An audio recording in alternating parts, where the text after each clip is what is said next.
Bwana Yesu asifiwe sana. Haleluya. Natamani tupate nafasi ya kujifunza, lakini nilikuahidi kwamba tutakuwa na kipindi cha somo la shukrani ili tuwe na maombi ya shukrani. Toka jana Roho Mtakatifu alikuwa ananibana, na leo asubuhi nikaamka nalo tena. Mungu akaniambia watu hawezi kunishukuru kama mioyo yao haijawa sawa. Bwana Yesu asifiwe. Mungu akaniambia watu hawezi kunishukuru kama mioyo yao haijawa sawa. Na mimi nikawa namuuliza Mungu, kwa nini unasema hivi? Kwa nini unasema watu hawezi kushukuru kama mioyo yao iko sawa? Nikapewa neno kutoka katika kitabu cha Warumi mlango wa 2 ule mstari wa 5. Najua ni neno ambalo yawezekana umelisoma, umewahi kulisikia, lakini nataka ulisikie kwa namna tofauti. Warumi mlango wa 2 mstari wa 5, neno la Mungu linasema, kwa kadri ya ugumu wako na kwa moyo wako usio na toba wajiwekea akiba ya hasira kwa siku ile ya hasira ya ufunuo wa hukumu ya haki ya Mungu. Bwana Yesu asifiwe. Ninaomba niombe kwa ajili ya neno hili. Bwana Yesu, asante kwa ajili ya muda huu. Umetupa muda Mungu kwa ajili ya kutafakari neno lako la uzima juu ya mazingira ya mioyo yetu. Bwana, asante Yesu Kristo kwa sababu umetupendelea, kwamba ile Mungu umetukumbuka kutuambia habari ya moyo. Baba, ni upendo mkubwa sana. Yesu, asante kwa sababu wewe ni mwaminifu, na wewe ni mwenye haki, na wewe ni mwenye nguvu. Ninaposimama mbele zako muda huu Bwana, ninaomba neema yako Bwana iwe pamoja nasi. Uso wako Yesu uende pamoja nasi. Jina lako Yesu lijifunue katikati yetu Bwana. Tunakuhitaji Roho Mtakatifu, tunakuhitaji kuliko jana, tunakuhitaji zaidi Mungu kwa ajili ya kujifunza na kupata maarifa, hasa katika kipindi hiki cha siku za mwisho. Roho Mtakatifu, mwalimu mwema, utufundishe, utuambie hata yale ambayo yako sirini. Roho Mtakatifu, tupate maarifa kutoka kwako katika damu ya Yesu Kristo wa Nazareti. Amen. Bwana Yesu asifiwe sana. Na kichwa cha somo ambacho Mungu amenipa, kichwa kinasema umuhimu wa kuwa na moyo wa toba na faida zake.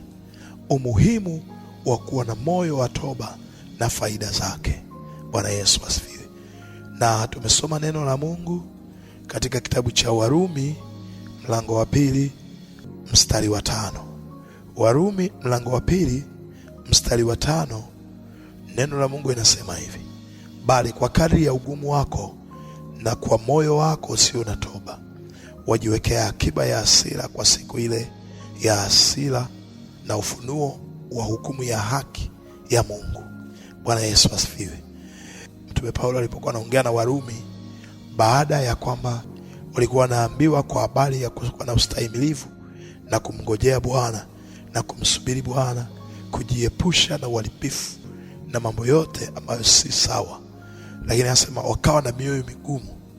Anasema kwa sababu mmeweka ugumu wa mioyo yenu. Anasema kwa kadri. Umesikia neno, anasema kwa kadri. Ukikuta Biblia inaandika kwa kadri, ukisikia neno kwa kadri, nimetafsiri anasema kwa kiwango cha ugumu na kwa moyo wako usio na toba. Hapa anazungumza maneno mawili. Moyo huo anaozungumzia ni moyo ambao una ugumu, hutaki kugeuka, lakini kuna kiwango cha kejeli, cha dharau, cha kuto kuhitaji msaada wa kugeuka wala kubadilika. Anasema kwa kiwango hicho hicho, kwa kipimo hicho hicho. Kwa hiyo wanasema kwa kiwango hicho hicho ambacho moyo wako unakataa kuwa na toba, unajiwekea akiba. Maana yake kadri unavyozidi kutenga, kuachilia moyo wako usiwe na mahali pa toba, usifungue hali ya kuona msaada wa Mungu, unajiwekea akiba ya hasira kwa ajili ya siku ile ya hukumu. Sasa hapa anazungumza tu kwa habari ya siku ile ya hukumu, lakini neno hili limezungumza kwa habari ya siku ile ya hukumu, na ni kama vile watu wengine wanasema kumbe mpaka wakati wa hukumu. Sikiliza, Anapozungumza habari ya kwamba kwa kipimo hicho unachofanya cha ugumu wa moyo wako unajiwekea akiba ya hasira. Kwa maana yake hasira ya Mungu inapokuwa juu yako, maana yake shetani ana uhuru wa kukushtaki kwa Mungu kwamba huyu mtu hapaswi kupewa, wala hapaswi kuvuka, wala hapaswi kujibiwa, kwa sababu moyo wake ni mgumu na ameshupaza shingo, ameng'ang'ana zaidi, ameona hawe na ng'ang'ana zaidi kwamba sitaki na kuwa na misimamo. Kwa maana kwamba ndani ya moyo wake kuna msimamo. Ndani ya mwanadamu wa tabia hii kuna msimamo ambao hata neno la Mungu likija halina msaada. Na mara nyingi sana neno kama hili watu wengi wanafikiri linakujaga kwa watu ambao ni watenda dhambi. Hapana, neno hili ni kwa ajili ya watoto wa Mungu, tena ambao wamemjua Mungu. Anasema kwa kipimo hicho ambacho unafanya, unashupaza, unang'ang'ana, usiwe na toba, kuna namna ambayo ili neno limejificha. Watu wengi sana waliookoka, asilimia kubwa, wanapenda kujihesabia haki, hawataki kuona toba ni sehemu ya mfumo wa wokovu, kwa sababu toba inakusaidia kutoa, kunyang'anya, kuondoa vile ambavyo vitu vyote ambavyo vinafanya Mungu awe na hasira juu yako. Lakini sio tu kuwa na hasira juu yako, Mungu anaweza sikuadhibu, lakini shetani anatumia nafasi hiyo. Sasa Mungu wakati ananiambia akasema hivi, hakuna mtu anaweza kunishukuru ambaye moyo wake haujapondeka, haujavunjika. Na ndio maana akawa amenipa kitabu hiki cha Zaburi pia ya 51 mstari wa 17. Unaweza ukafungua. Najua ni mstari ambao unaufahamu, lakini pia mara nyingi watu wengi wameufahamu mstari huu kwa sababu ya nyimbo nyingi ambazo zimeimbwa kutoka kwenye Zaburi ya 51 mstari wa 17. Nataka sasa uende na mimi juu ya kitu Mungu anachotaka tujifunze. Achana na hiki cha kushupaza shingo. Nataka nizungumze jinsi ambavyo Mungu anautaka moyo ambao una toba ndani yake. Moyo ambao umebeba toba unafungulia vitu vingi. Bwana Yesu asifiwe sana. Sasa ngoja nikwambie, anasema hivi Zaburi ya 51 mstari wa 17. Dhabihu za Mungu ni roho iliyovunjika. Sikiliza hili neno. Dhabihu za Mungu ni roho iliyovunjika. Hapo ndipo ambapo unasikiaga tunasema mtu huyu ni mnyenyekevu. Haianzi roho kuvunjika. Lazima kitu cha kwanza kinachoanza kuvunjika ni moyo. Bwana Yesu asifiwe. Ili unyenyekevu uingie, lazima kuwepo na moyo ambao umevunjika. Kwa sababu ndani ya moyo, au kwa lugha nyingine, ndani ya nafsi ya mtu kuna misimamo mingi. Ukiona mtu anasimamia jambo lake, ujue hilo jambo halitoki kwenye roho, linatoka kwenye moyo au linatoka kwenye nafsi. Sasa anazungumza, anasema hivi, dhabihu za Mungu ni roho iliyovunjika. Anasema moyo uliovunjika na kupondeka, Mungu hutaudharau. Kwa nini? Thamani na heshima anayoachilia kwa moyo uliovunjika. Roho yako iliyovunjika anaipokea kama dhabihu, anaipokea kama sadaka. Dhabihu tulijifunza ni sadaka iliyoteketezwa. Dhabihu ni sadaka ambayo imeteketezwa, kumekuwa na majivu, hakuna kitu, maana yake hakuna chochote kinachoonekana. Hiyo ndio dhabihu. Sasa anasema roho iliyovunjika ya mtu inakuwa dhabihu mbele za Mungu. Kwa hiyo ukipeleka roho ya kwako iliyovunjika, unapeleka dhabihu mbele za Mungu. Lakini ukipeleka moyo uliovunjika na kupondeka, Mungu atauheshimu, ataachilia heshima, hata dharau moyo uliovunjika na kupondeka. Bwana Yesu asifiwe. Nataka tuende pamoja na mimi uone. Na hapa ndipo Mungu anapopataka sana, kwa sababu huku ndiko ambako kanisa muda mwingi limekwama, kwa sababu hatujajua thamani, hatujajua umuhimu wa moyo uliobeba toba, sio moyo uliobeba maombi ya toba. Bwana Yesu asifiwe. Hapa nataka uelewe tofauti ya moyo ambao umebeba maombi ya toba. Kuna moyo unaoweza kubeba maombi ya toba. Watu wengi wana maombi ya toba lakini hawana toba. Hapa anazungumza, sema moyo uliovunjika na kupondeka. Maana yake moyo ambao umekubali kuvunjwa na kupondeka. Huo ndio ambao Mungu anasema hata udharau. Sio moyo uliobeba maombi ya toba. Sio moyo uliobeba maombi ya toba. Hapana, ni moyo ambao umekubali kuvunjwa wenyewe. Kwa hiyo ndani yake kuna toba, sio maombi. Bwana Yesu asifiwe. Ndani ya moyo huo kuna toba. Hapa ndipo ambapo pamekuwa na changamoto kwa kanisa. Kanisa limekuwa na kiburi kwa sababu kuna watu wengi, kwa sababu walipookoka wakagundua wanaye Yesu kwenye roho zao, wakasahau mioyoni mwao kukaingia msimamo. Na ndicho anachosema kwenye kitabu hiki cha Warumi 2:5, anasema kwa kadri ya ugumu wa moyo wako, kwa kiwango cha moyo wako umekataa toba. Watu wengi wamekuwa na toba kwa ajili ya roho zao.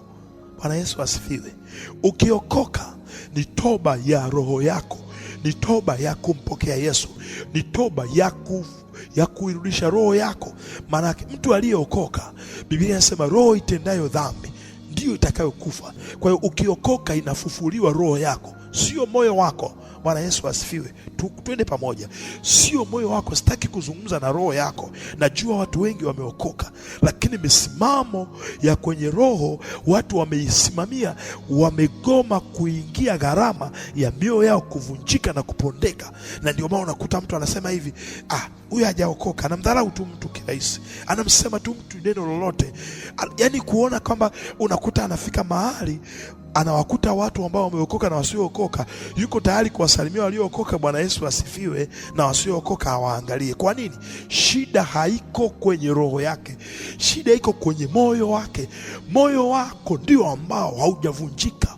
Moyo ambao hujavunjika siku zote unajihesabiaga haki. Hapa ndipo nataka ujue. Mara nyingi watu wengi wanafikiri haki inahesabiwa kwenye roho. Hapana. Sijui kama unanielewa. Bwana Yesu asifiwe. Sijui kama unanielewa. Bado hujanielewa. Kwenye roho ya mtu, kwenye moyo. Sikiliza, kwenye moyo. Bwana Yesu asifiwe. Ngoja nikwambie, kwenye moyo ndiko ambako kunatakiwa kupitishwe haki. Bwana Yesu asifiwe. Kwenye moyo ndiko ambako kunaweza kukaruhusu haki. Watoto wa Mungu wengi sana wanataka kutumia.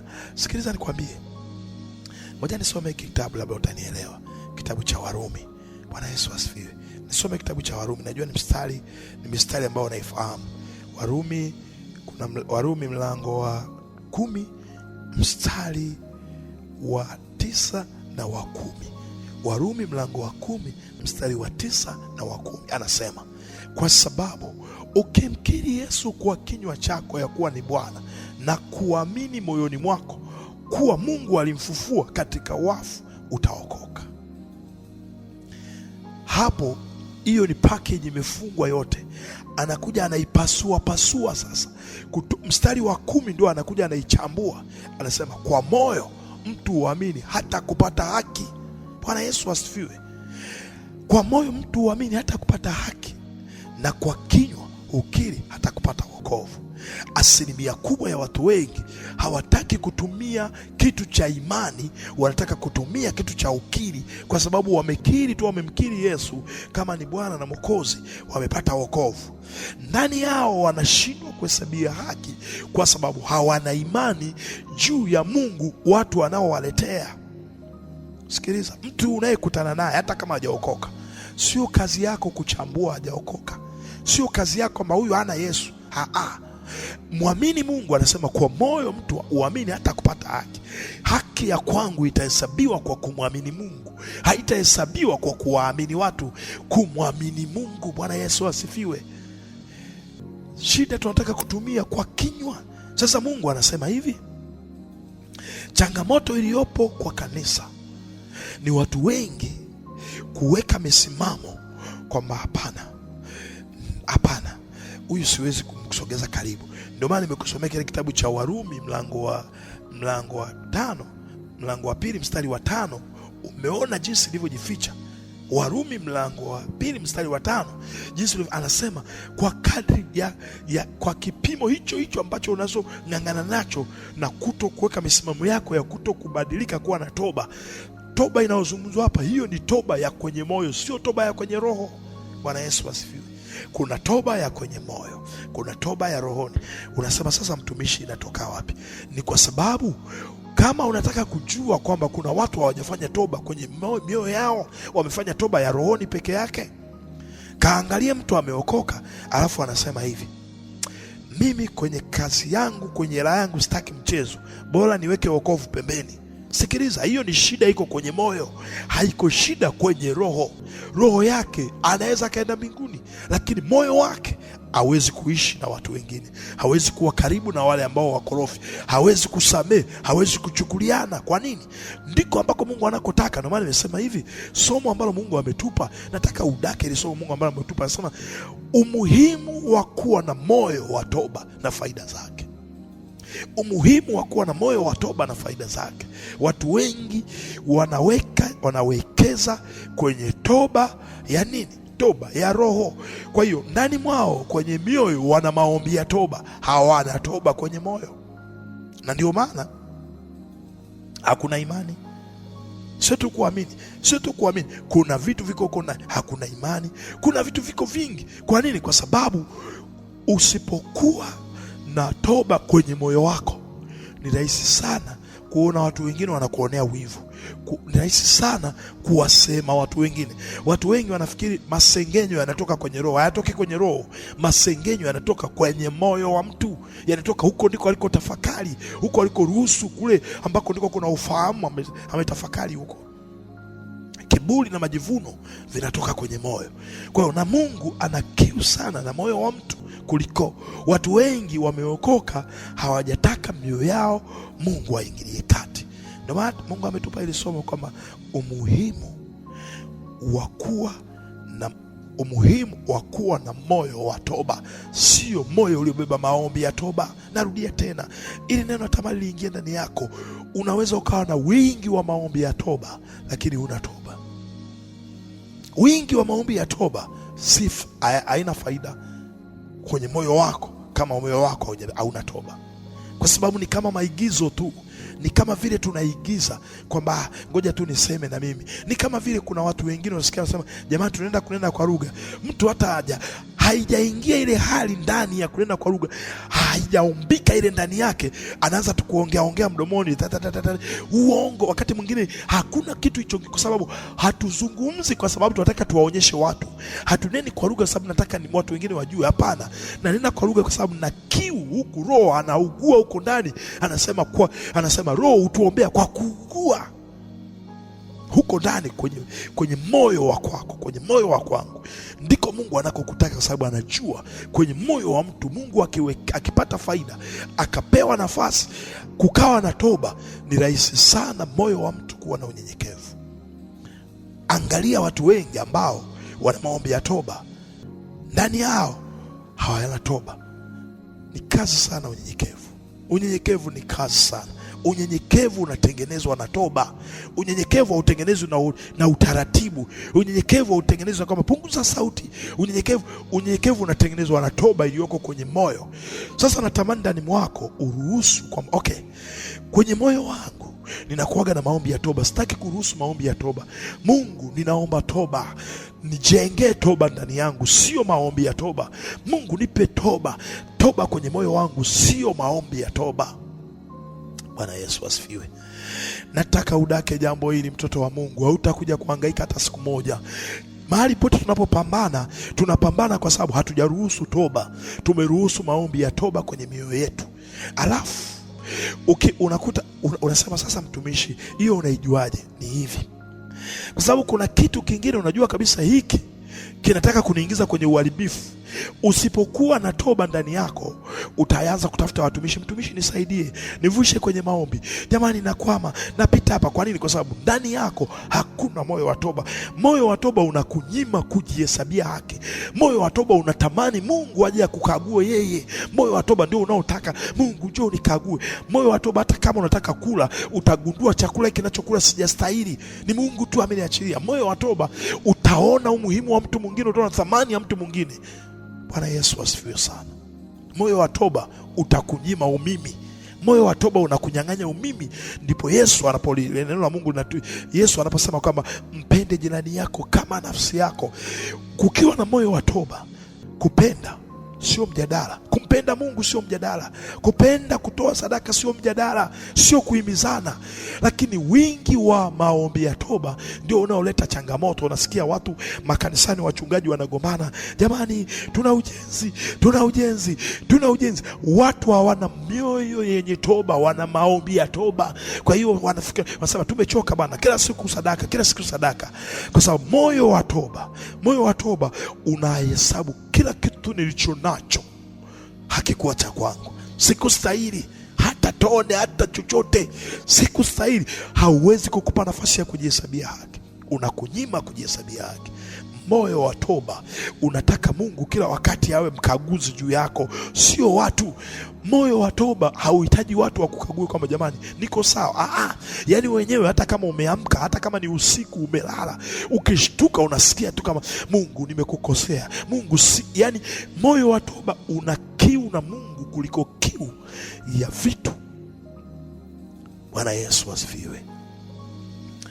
Moyo wa toba unatengeneza urafiki na Mungu kuliko urafiki na Mungu mtoa vitu. Bwana Yesu asifiwe. Hapo nimeongea lugha moja lakini lugha mbili. Unatengeneza urafiki na Mungu kuliko Mungu mtoa vitu. Unasema sasa umeongea nini? Nimeongea hivi, kuna watu wanatafuta urafiki na Mungu kwa sababu atawapa vitu, atawajibu maombi. Hapana, Mungu anataka uwe rafiki yake, si kwa sababu amekupa, kwa sababu moyo wako umegundua hata hiyo hiki nilicho nacho sikustahili kuwa nacho, hata hii hali nilionayo sikustahili. Bwana Yesu asifiwe sana. Natamani uone wakati Mungu namwambia Mungu, sasa umetuambia na maombi ya shukrani, akasema hakuna mtu anaweza kunishukuru, kwa sababu huwezi kumuhimiza mtu kutoa sadaka kama unampenda Mungu. Huwezi kumuhimiza mtu kwenda kanisani, huwezi kumuhimiza mtu kuomba kama ndani yake kuna moyo wa toba. Haiwezekani. Kwa nini tukuhimize? Kwa nini nikuhimize kuomba? Kwa nini nikuhimize kwamba usilale muda wa maombi umefika? Ukigundua tu hivyo, ujue ndani yako hakujajengeka moyo wa toba. Ukisubiri watu wakuhimize, ukisubiri watu wakuambie kwamba Mungu usijui na nini, yani ukisubiri hivyo, maana yake moyo wa kwako sawa sana kitabu cha Warumi tulichosoma. Bwana Yesu asifiwe. Warumi 10:9 amezungumza package zote. Amesema kwa sababu ukimkiri Yesu kwa kinywa chako ya kuwa ni Bwana na kuamini moyoni mwako kuwa Mungu alimfufua katika wafu, utaokoka. Amekusanya vyote, ameviweka mahali pamoja. Mstari wa 10 ndio ameuchanganua, nataka utembee na mimi nataka utembee na mstari wa 10. Anasema kwa maana kwa moyo mtu huamini hata kupata haki. Ameweka koma. Kwa moyo mtu huamini hata kupata haki.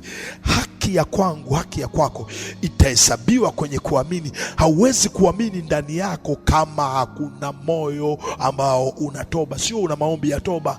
Kuamini kunategemea ndani kwako unamuona Mungu kwa kiwango gani. Hilo jambo unalopitia hautalikagua jambo, hautakagua changamoto ulionayo. Ile imani, kiwango cha imani ndani yako, kwa sababu ndani kwako unagundua hata hicho ulichopewa si haki yako, hata hiki nilichopewa si haki yangu, bali ni rehema za Bwana, ni huruma za Bwana. Ndio maana katika Zaburi ya 51 mstari wa 17 anasema dhabihu za Mungu ni roho iliyovunjika. Kwa hiyo roho yako iliyovunjika ni dhabihu, ni sadaka kwa Mungu. Lakini Mungu anasema hivi, moyo uliovunjika na kupondeka, Mungu utaudharau. Maana yake moyo uliopondeka na kuvunjika, Mungu atauheshimu, hata uheshimu. Sikiliza, anaweza akapokea dhabihu hiyo ya roho yako, lakini kama moyo wako haujavunjika na kupondeka, hakuna heshima ya Mungu. Hakuna maana hili neno hutaudharau, maana yake kinyume chake utaheshimu moyo ambao umevunjika na kupondeka. Bwana Yesu asifiwe. Unataka Mungu aheshimu moyo wako? Unataka Mungu aheshimu moyo wako?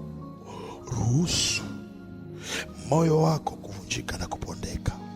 Watu wengi tuliookoka tumevunjika roho zetu, tumepeleka dhabihu. Ndio maana unasikia Mungu, nimekuja mbele zako, nimekuja mbele zako. Mnakumbuka ndili tulijifunza lile somo la makuhani wajitakase. Hao makuhani wanaotaka kumkaribia Bwana.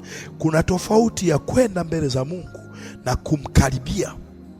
Unaweza ukaenda mbele za Mungu na usimkaribie. Bwana Yesu asifiwe. Sasa anasema hivi, unataka kunikaribia? Hii ni issue personal ya mimi na wewe. Nataka moyo wako ujikague. Anasema makuhani wanaotaka kumkaribia Bwana na wajitakase, wajitathmini, wajikague, wawe na toba. Sio maombi ya toba, wawe na mioyo ambayo ina toba, ili Mungu akitaka kufurika anaona moyo ambao una toba, sio maombi ya toba. Mungu akitaka kuadhibu anagundua huku kwenye moyo huu kuna toba, sio maombi ya toba, sio maombi ya toba. Moyo ambao una toba, moyo ambao umebeba toba, sio maombi ya toba. Na mimi natamani mtoto wa Mungu, hiki ni kipindi cha mwisho, Yesu anarudi. Watu wengi sana tunang'ang'ana tu. Matokeo yake mtu anashangaa anasema fulani amenikwaza, yani ana bahati tu, lakini sitaki kuongea naye tena. Shida haiko kwenye roho. Roho yako imeshafufuliwa. Roho yako tayari unamjua Mungu. Roho yako ina pumzi ya Mungu, lakini moyo wa kwangu ndiyo changamoto. Kuishi na mkorofi, kuishi na mume mkorofi, kuishi na mke mkorofi, kuishi na wafanya kazi wezi. Unahitaji moyo uliopondeka na kuvunjika.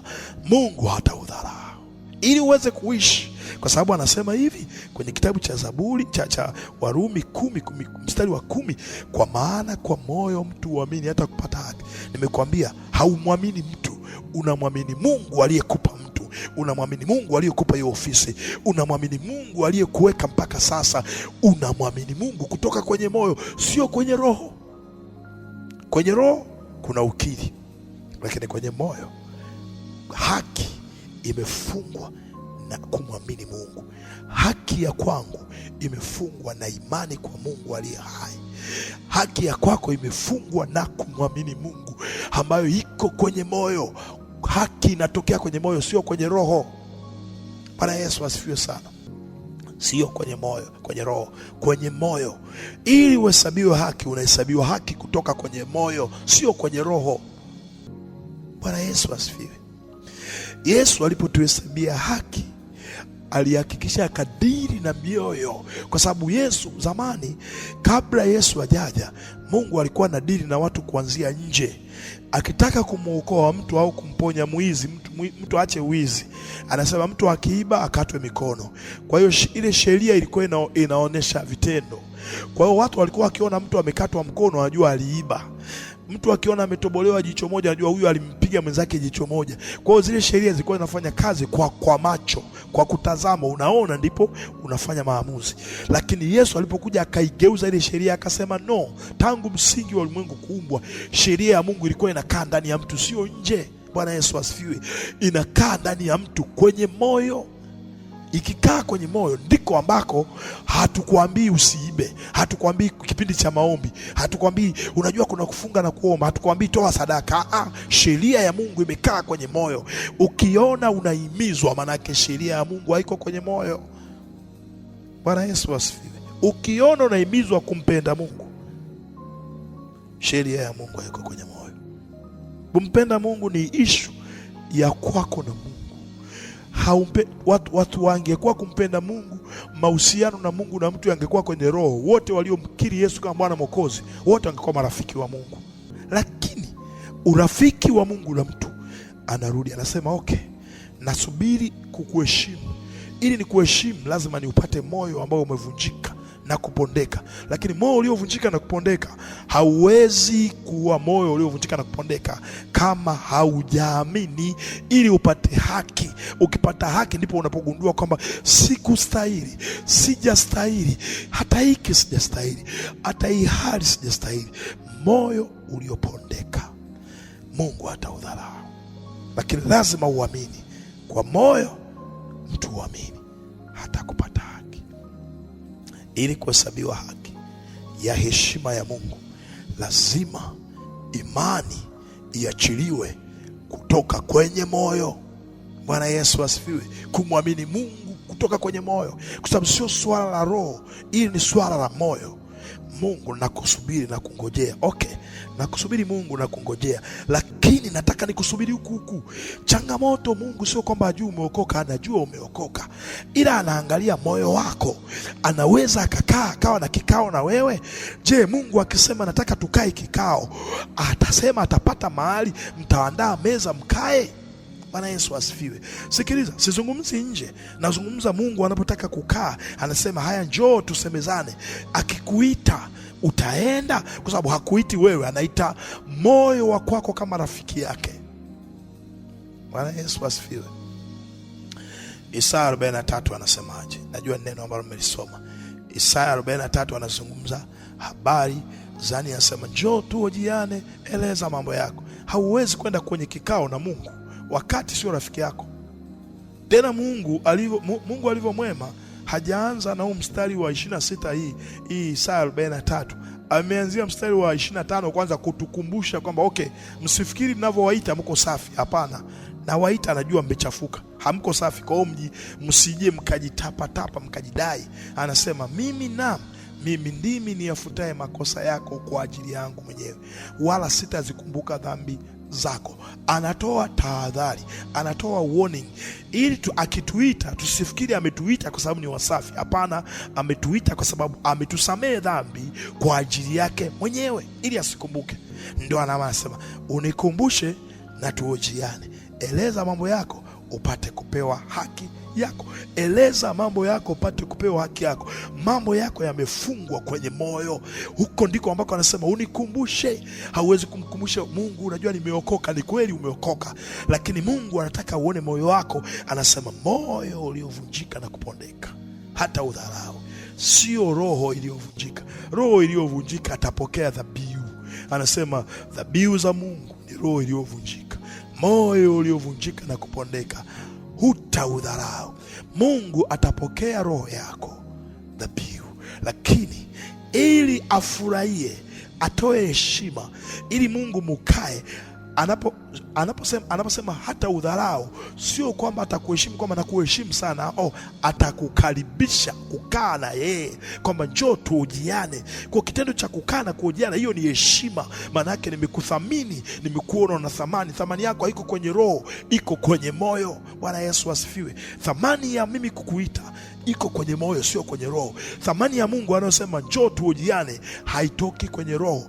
Watu wengi waliookoka na wingi wa maombi, mtu anafunga 40, anafunga 80. Mtu mmoja akaniambia Mungu ameniambia nifunge siku 90, na alifunga siku 90. Alikuwa anaomba kila siku, akawa ananiambia leo siku ya ngapi? Pamoja na wingi wa maombi, kama moyo haujavunjika na kupondeka, inakuwa ni roho iliyovunjika. Maana yake ni dhabihu tu Mungu ataipokea, lakini kukufurahia, heshima, kukuheshimisha kutategemea moyo wa kwako.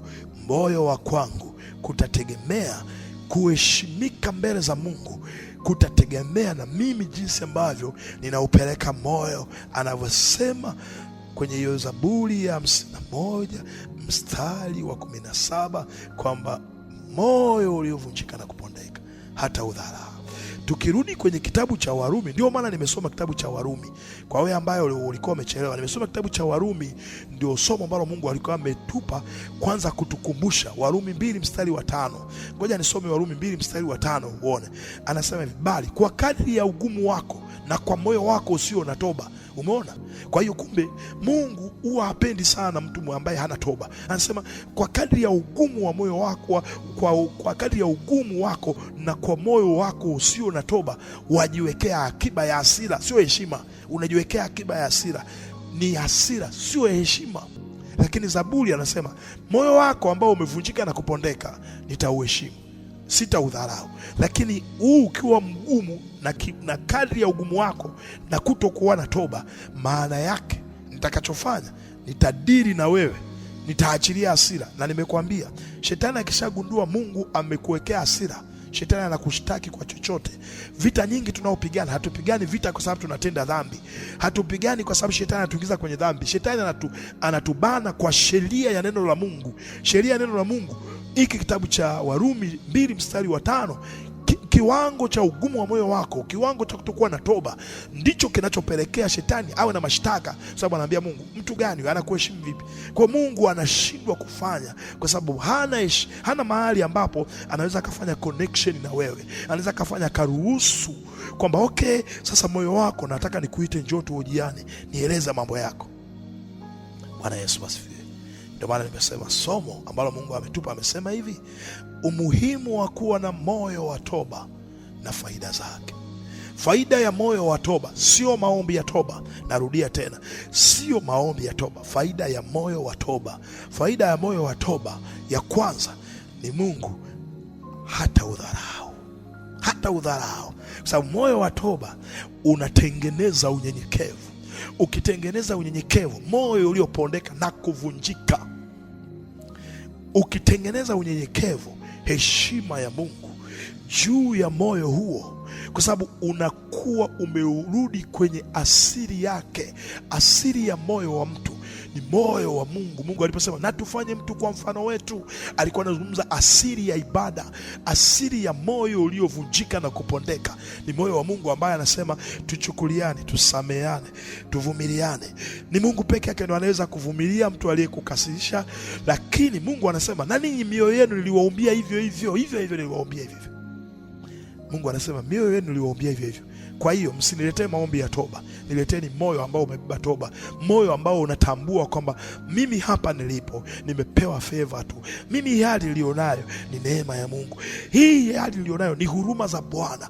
Hii hali nilionayo ni huruma za Bwana. Bwana Yesu asifiwe sana.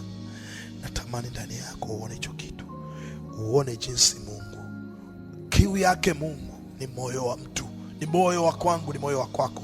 Ni kweli lango la wokovu la kumkiri Yesu kwa kinywa ili uokoke ni la muhimu, kwa sababu hilo kazi yake ni kurudisha network, kwa sababu roho itendayo dhambi ndio itakao kufa, na mtu ambaye ni mtenda dhambi, maana yake network inakatika. Mungu ni roho na hao wamwabuduo imepaswa kumwabudu katika roho na kweli. Mtu ni roho, kwa ili Mungu aweze kuwasiliana na mtu lazima wawasiliane kwenye roho. Lakini ili wakae kikao, wakisha kuwa na network, watakutana kwenye mioyo, ndiko ambako kuna fellowship. Bwana Yesu asifiwe. Fellowship ya Mungu na mtu iko kwenye moyo wa Mungu na moyo wa mtu, sio kwenye roho ya mtu na roho ya Mungu. Hapana. Bwana Yesu asifiwe. Kwenye roho ni network, anarudisha network kwamba okay, network ilikata, nilikuwa siwezi mahali pa kusemea neno langu, nitalisema neno langu. Ndio maana nasikia mtu anasema kwamba yani nimesikia Mungu kuna kitu kimenisemesha. Maana yake roho yako ina network, lakini kuishi na kukichanua hicho kitategemea kikao cha wewe na Mungu kwenye moyo wa Mungu na kwenye moyo wako. Anasema yule ambaye moyo wake unampa kupenda, kwa maana jinsi hii Mungu aliupenda ulimwengu. Kwa maana jinsi hii Mungu aliupenda ulimwengu. Sikiliza, anapozungumza kupenda, anazungumza huko kwenye moyo, hazungumzi kwenye roho. Anapozungumza kutiana moyo, ni kwenye moyo. Anapozungumza kufarijiana, ni kwenye moyo. Watu wengi hawajajua, unasema kwamba tulienda kumfariji fulani. Hamkwenda kumfariji rohoni, mlienda kugusa moyo wake ambao umeumia, umechoka, umekata tamaa. Ndio maana mkaenda kumfariji. Bwana Yesu asifiwe. Kama unaweza kumfariji mtu, kama unaweza kumtia moyo mtu kwenye moyo wake, maana yake Mungu ndio anataka kama hali hiyo hiyo ambayo ninayoweza kumsaidia mtu ambaye amekata tamaa kwenye moyo wake, basi niende kwa Mungu hivyo hivyo kwenye moyo, ili tuwe na kikao, tuzungumze, tuwe na fellowship, tuwe na ibada. Mungu acheke, asikie raha, alafu litimie neno, furaha ya Bwana ndiyo nguvu zetu. Bwana Yesu asifiwe sana. Naomba niombe. Yesu, asante kwa ajili ya neno hili. Umekuwa mwema, umekuwa mwaminifu, umetupa fadhili nyingi Bwana, umeturehemu, umetusamehe. Asante kwa neno la uzima, neno ambalo umeliachilia. Mungu, kiu yako ni mioyo yetu, ni mioyo yetu Bwana. Ni kweli tumeokoka roho zetu, lakini mioyo yetu Bwana unahitaji moyo wangu, unahitaji moyo wa kaka huyu, wadada huyo unauhitaji, ili Mungu muwe na mazungumzo, muwe na kikao, muwe na mjadala Mungu, muwe na vikao vingi. Maana Mungu, ndoa nyingi zinazosumbua, shida iko kwenye moyo. Uchumi mwingi unaosumbua uko kwenye moyo. Elimu inayosumbua haiko kwenye roho, iko kwenye moyo. Mungu, afya ziko kwenye mioyo. Tusaidie Yesu, katika jina lako Yesu Kristo, wewe uliye hai, uliye mwaminifu, sasa na hata milele, katika jina la Yesu Kristo wa Nazareti. Amen.